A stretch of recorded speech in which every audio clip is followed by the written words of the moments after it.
Do you know why farmers spend more on production and gain less in terms of sales or profit?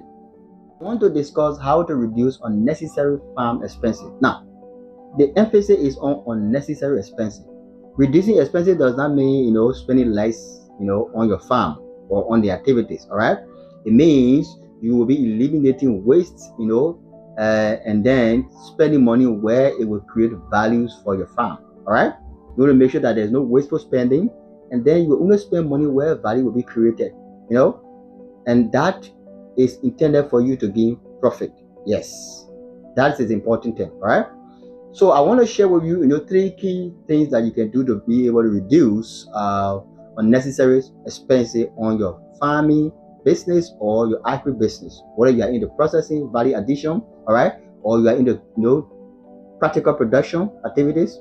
You need to understand that you need to do 3 major things to reduce unnecessary spending. All right. The first thing to do, number 1, is to keep track record of every expense. All right. You should recall your spending on seeds and planting materials, fertilizer, labor. All right. Yes, those kind of basic things. All right. Packaging material for those of you who are into processing, marketing, labor, transportation, everything like that. You need to make sure you track the record on that, because if you don't have a record, you will not actually track, the kind of money you're spending behind those things. Probably it may lead you to spending more, than needed to be spent. That's first. All right. Yes, you need to also review your records, regularly, and identify the place you are spending more or less. All right. Record keeping is important, especially tracking all the areas you are spending money. You try to review that to identify expenses that don't contribute to the production or profit, because there are some things you spend money on it, but they are not contributing to production or profit. So as a result, you are at a losing point, spending more in terms of production costs and getting less in terms of profit, which is not good for any business for that matter. The second thing you need to do is always to buy input wisely. Yes, you don't need to purchase inputs simply because they are available, because there are more fertilizer on the market, or maybe cheaper or with lower prices. So you just buy more fertilizer and stock them in your storage. You may not be in need of them now, so you will just be wasting money. So it will increase your production costs. Therefore, you have to do these things before buying. Compare prices from different suppliers. That's one. Okay. So if you want seeds, you gotta make sure you check other suppliers and know who have the best price and quality. That's one. Okay. You also need to buy according to your actual need. All right. Because if your farm needs 10 bags of fertilizer, why should you buy 20 bags of fertilizer? Probably you may be spending more, and you may be at a losing point in terms of making use of those things. All right. Like in the dry season, why would you buy raincoat? You don't need that. So you gotta be spending money where profit and value will be created. Okay.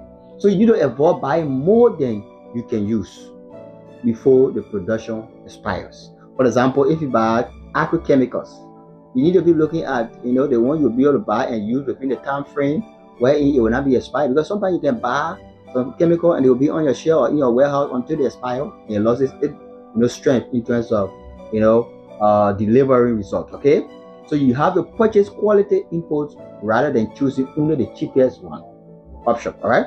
Sometimes people want to buy the cheapest thing on the market. Like you want to buy colors, you want to buy the cheapest one on the market. You want to buy seed, the cheapest one on the market. You have to be sure that you are buying quality, because sometimes cheap is expensive, because it may put you in a position where you have to lose, and then when you lose, it will affect your business. Yes, so cheap inputs that cause poor production can become very, very expensive mistakes. Yes. So don't always go for cheap. Don't always go for things that are surplus in the market. That is important. And the third thing you need to do is to reduce waste and improve labor efficiency. This one is very important.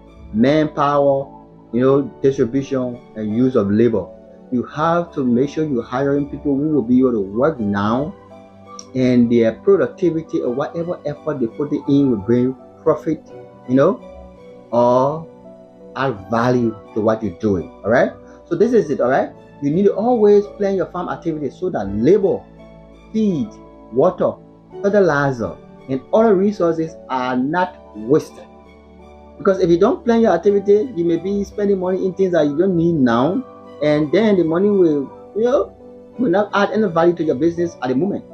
So you need to make sure you are planning your activities and making use of the different factors of production so that you are not at a losing point or you are not wasting money. Okay? Yes. For example, you can apply fertilizer according to the crop needs. Not because you have more fertilizer, so you stock your field or your crop with fertilizer that they don't even need.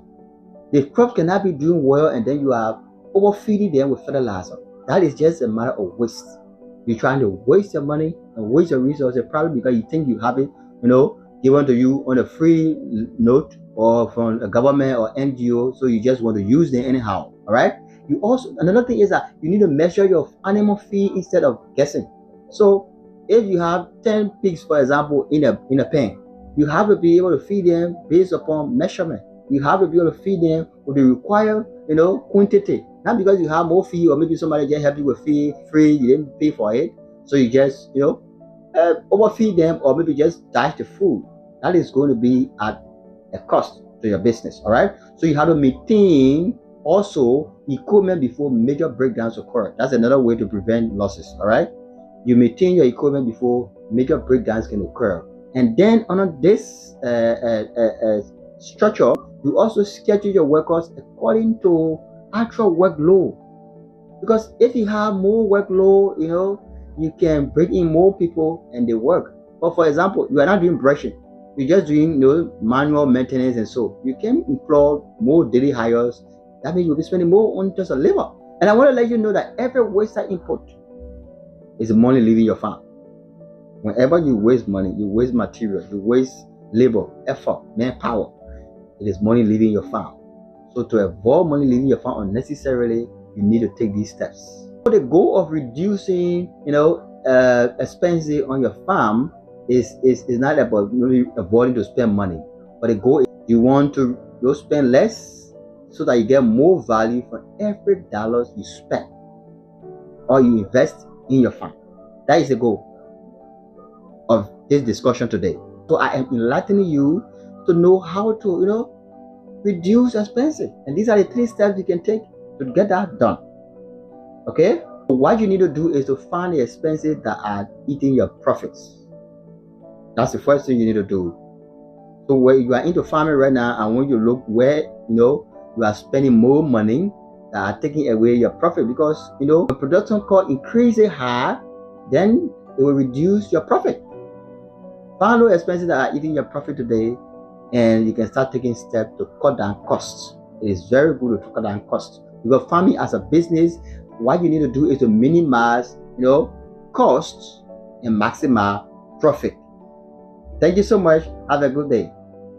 Make sure you like the page, follow, comment, and also invite people, so that we have more people, following our educational journey, our empowerment initiatives. All right. This is a movement, and we have to make sure we are moving together. From the seeds in the dirt to the final view, Jay the Farm Advisor is here for you.